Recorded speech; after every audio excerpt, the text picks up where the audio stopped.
guys, my name is Melissa and this is How to Roam Freely. If I have a shoot or an event where I'm shooting, I definitely bring somebody with me. I call them like my assistants, and they already know their job. Just record everything, do boomerangs, just for me to have content to post on Instagram or on my website.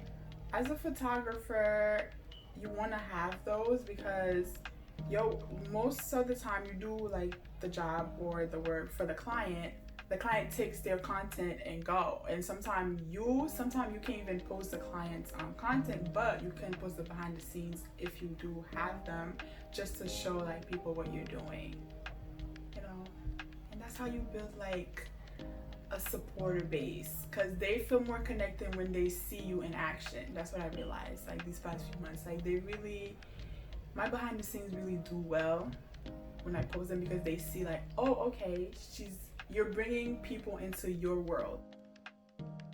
Some memorable moments that I've experienced that I'm glad that I have visual records of are my first photography exhibit with Raw NYC, my website launch, and my first speaking engagement with B&H Event Space.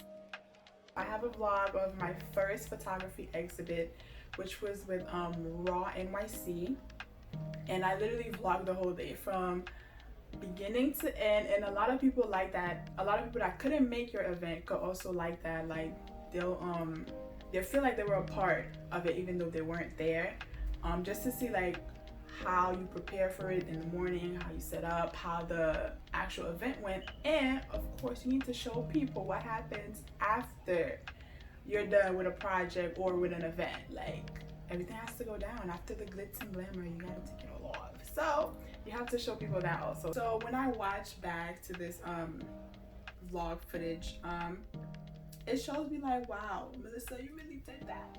You did that. Like when you have those kind of visual records that you could go back. If every artist, I feel like every artist goes through this. Sometimes you feel like you're not doing enough or you're doing too little.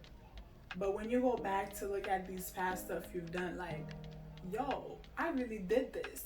Like, I really accomplished this from start to finish. And that's where you recording and having visual records of your artwork, the process, before and after, during, is very helpful. Because if you ever feel down about your progress, you could go back and look at those. This was my first ever photography exhibit in January 2020, and that was right after my website launch. Basically, you have the memories, and you could also use it, like I said before, in your portfolio, so people could see. Like, a lot of people that are gonna reach out to you or anything, they're not gonna know anything about you. So you want to have like behind the scene of certain project that you've done in the past, just to like bring them into your world and see like, oh okay, she's done this before, she's done that before.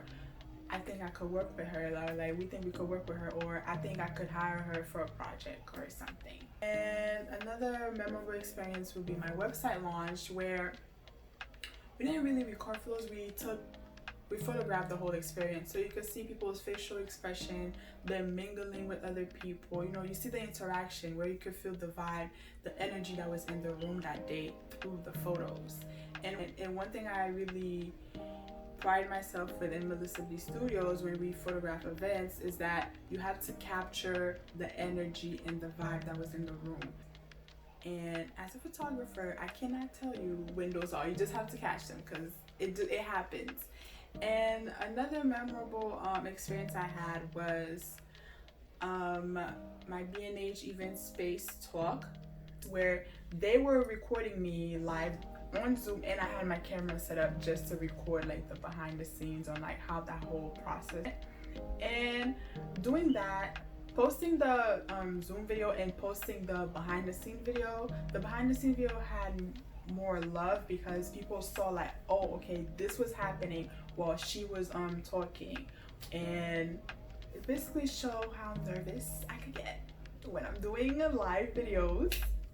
And it put a lot of stuff into like perspective, because it showed me that if you don't you could be scared. Like starting something new or doing something new could be very scary, but once you jump into it, you'll be like, oh, okay, this isn't so bad. Oh, I got stuff to talk about. Oh, I could do this.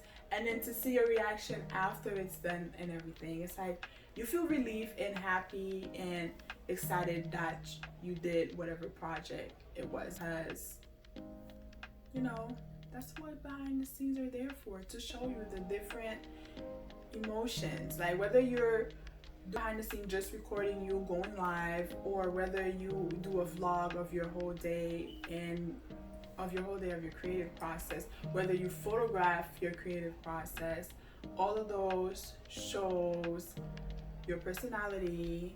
It shows what was happening during that moment.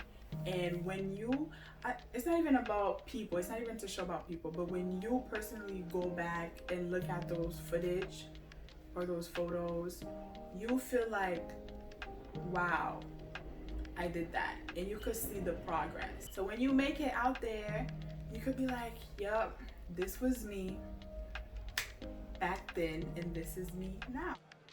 Anyways, guys, I'll see you guys in the next video.